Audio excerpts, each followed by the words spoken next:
Welcome to Byte-Sized Tech Weekend Edition. Let's dive into the 5 biggest stories shaping our digital world this week. So here's what's on deck.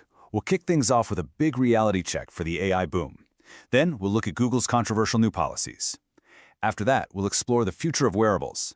Get ready for Samsung's next big launch. And finally, we're going to separate fact from fiction on a viral hacking story. All right, our number 1 story. AI's big reality check. You know, after more than a year of non-stop hype, you gotta ask, are we starting to see the limits of the current boom?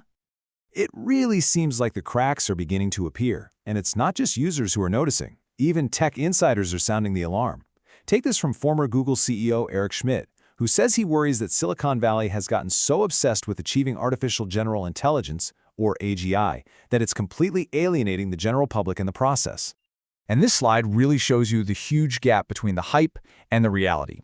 On one hand, you've got the AI ambition. We're talking trillions in spending, replacing human jobs, achieving superintelligence.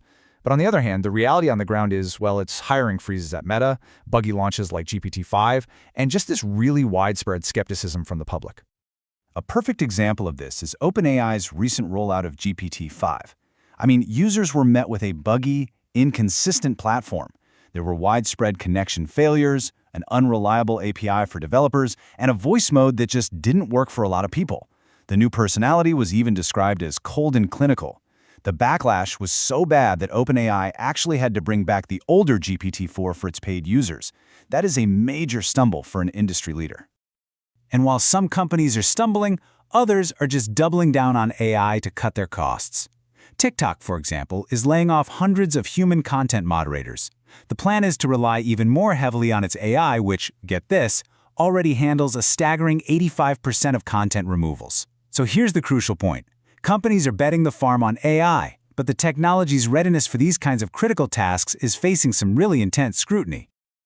Okay, let's move on to our second story and see how this builds, focusing on a company that is all in on AI, Google. And what we're seeing is the theme of less choice for you, but a whole lot more control for them. So, despite a flood of new devices out there, Google's hardware plans are surprisingly conservative. Let's take a look at what they've decided not to make. Yeah, Google has confirmed it's hitting the brakes.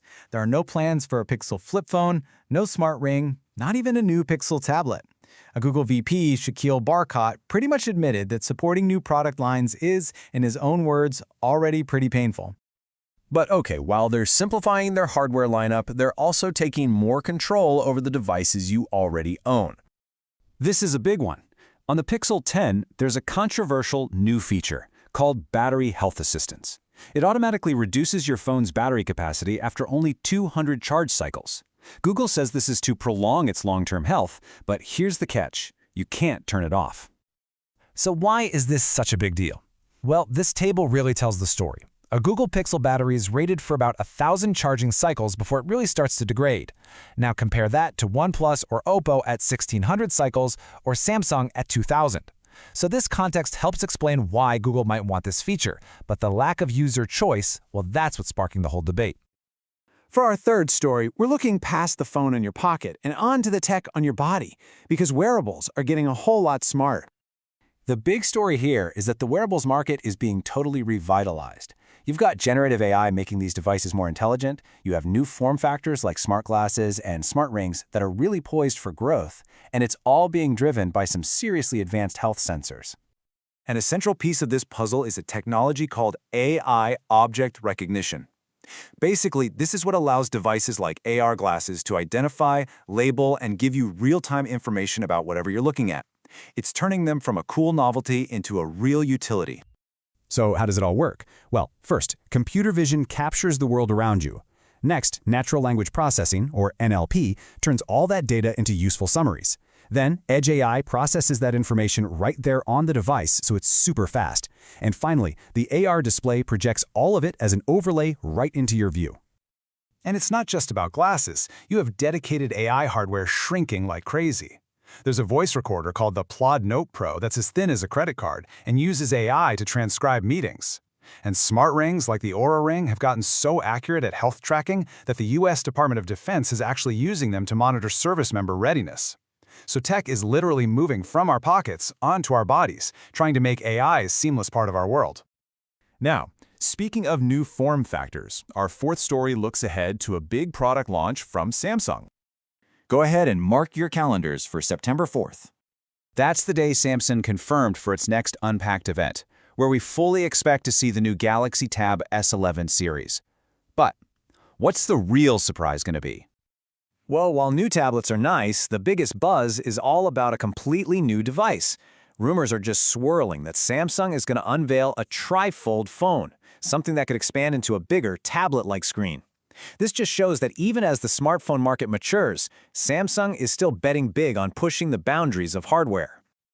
And for our final story, let's debunk a viral tech scare and separate some hacking hype from reality. We're talking about the Flipper Zero. You've probably seen the headlines, right? This little $200 gadget that can supposedly steal any car? Well, what's the real story? Well, the company itself pushed back against all the hype.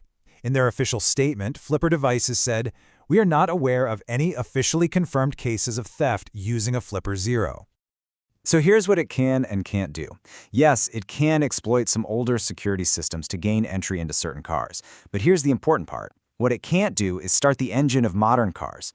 That's because they use secure two-way authentication, which is kind of like a digital handshake between your key and your car that just can't be easily copied. This is really a classic case of media hype just getting way out ahead of the technical reality. While it can open some older cars, this idea of it being used for widespread car theft is pretty overblown. And that kind of brings us to the central question that ties all of our stories together this week. From the AI rollouts to mandatory battery settings, it all comes down to this. As our tech gets smarter and more integrated into our lives, who's really in control? You, the user, or the company? Definitely something to think about. If you enjoyed the episode, please like, comment, share, and subscribe.